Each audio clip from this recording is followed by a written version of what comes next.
This is it. Those three words are likely tugging at the hearts of longtime Kenny Loggins fans. That banner hit song is ushering the local rock legend through his final tour and celebrating him back home to Santa Barbara.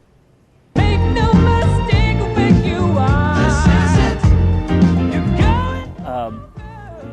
The coming to the decision to have it be the final year, I just felt that it was time.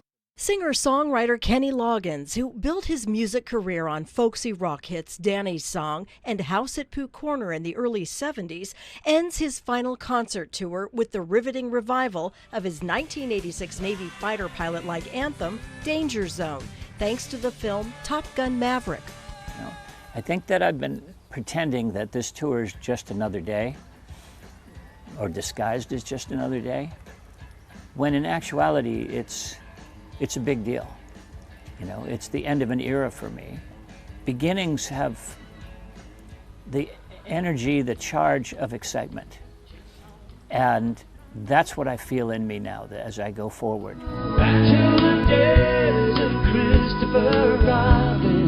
Your music, the scope of your influence, has spanned the generations and the decades. And it's kind of tapping into what you were saying before, where they're like, how do I market you? Yeah. Truly, it's an incredible gift that you have given to music lovers. Thank you, I appreciate that. You know, it's funny because on the path of that music, I got almost dropped from Columbia Records twice. By then, Loggins was in his 50s. But it's, I think, really frustrated my record company because they didn't know how to sell me. But in the long run, it's one of the things that most of the interviews that I do, they'll say, well, you did this style back then and you did this other style. You know, how can you do that? And it's like, well, it's what I did. People smile and tell me I'm the lucky one. His career start with Jim Messina, his Loggins and Messina, evolved into a highly successful solo career with dozens of collaborations over the years. But it wasn't always easy. Well, I owe Stevie Nicks an obvious, I always give her props for helping break my solo career.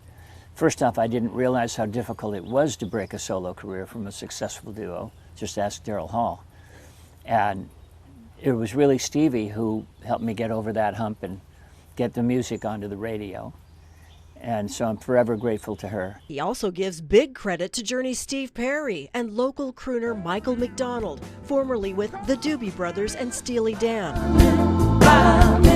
Loggins doesn't boast about his vast influence in the music industry over the decades, but as they say, numbers don't lie. More than 25 million albums sold worldwide and 2 Grammy Awards under his belt. I've got to get back to the house at Pooh Corner by one. He says the release of more songs from Pooh's Corner was one of his hardest fought battles, and he won. The president of the label said, just take it down the street. We're not going to count it as an album made or released because I just don't want you to make a children's album. And I said, well, I understand that, but I feel this creative urge to make this record. I know the kind of record I want to make is really for the parents as much as the children. And it's, as I predicted in my first book, it's the biggest selling record of my career. And, you know, it's over 2 million and still going. Loggins points to Footloose as another standout hit song and the ongoing influence it's had on students. Tonight you gotta cut loose. They're amazing. You know, it's just so fun to work with that kind of young talent. He has dedicated himself to the Adderley School in Santa Barbara for its Footloose productions with all teen talent.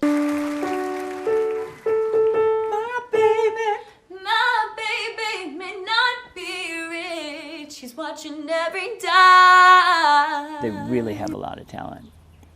So it's fun to see that. And if there's anything I can do to help them grow that, I try to put my 2 cents in there and see if I can help polish it a little. I wish I could go on the road with them. Christmas celebrations, Loggins Style, also put a spotlight on the musician's ongoing involvement with the Unity Shop. His support of the late Barbara Tullifson and the local nonprofit will remain part of his community legacy. So will celebrating him back home for his final performance. I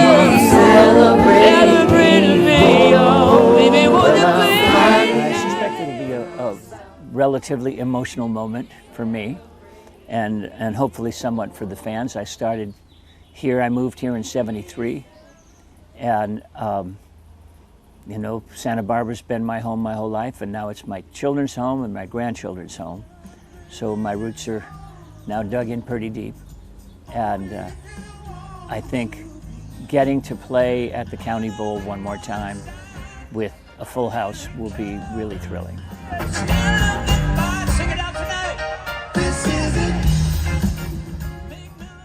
And Kenny Loggins says he is looking forward to spending more time with his family and grandchildren and the new woman in his life. His concert tour wraps up November 4th at the Santa Barbara Bowl.